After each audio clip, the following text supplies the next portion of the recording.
আসসালামু আলাইকুম। আজ আমরা জানবো আমাদের দেশি সবজি চাল কুমড়ার চমৎকার স্বাস্থ্য উপকারিতা নিয়ে। দেখতে সাধারণ হলেও চাল কুমড়া কিন্তু অসাধারণ। চাল কুমড়া অর্থাৎ গোর্ড এটা শুধু রান্নায় স্বাদ বাড়ায় না, শরীরেও অসংখ্য উপকার করে। প্রথমত এটি দেহকে ঠান্ডা রাখে, গরমে শরীরে অতিরিক্ত উত্তাপ কমাতে দারুণ কার্যকর। এতে রয়েছে প্রচুর পানি ও ফাইবার যা হজমে সহায়তা করে এবং কোষ্ঠকাঠিন্য দূর করে। ডায়াবেটিক্স রোগীদের জন্য চাল কুমড়া দারুণ উপকারী, কারণ এতে গ্লাইসেমিক ইনডেক্স কম, রক্তে শর্করার মাত্রা নিয়ন্ত্রণে সাহায্য করে।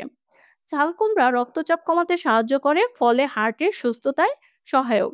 এটি কিডনিকে পরিষ্কার রাখে, মূত্রজনিত সমস্যা ও ইউরিক অ্যাসিডের ভারসাম্য রক্ষা করে। ত্বকের জন্য চাল কুমড়া উপকারী। একে বলা হয় ন্যাচারাল ডিটক্সিফায়ার। যারা ওজন কমাতে চান তারা ডায়েটে চাল কুমড়া রাখতে পারেন। এটি কম ক্যালোরির অথচ পেট ভরানোর একটি খাবার। তো এই ছিল চাল কুমড়ার অসাধারণ গুণাগুণ। প্রতিদিনের খাদ্য তালিকায় এটি রাখুন, উপকার নিশ্চিতভাবেই টের পাবেন। ভালো লাগলে লাইক দিন, শেয়ার করুন, আর রেজনাস ব্লগস ইউটিউব চ্যানেল সাবস্ক্রাইব বা ফেসবুক পেজ ফলো দিতে ভুলবেন না। দেখা হবে পরের ভিডিওতে ইনশাআল্লাহ। আল্লাহ হাফিজ, ফি আমানিল্লাহ।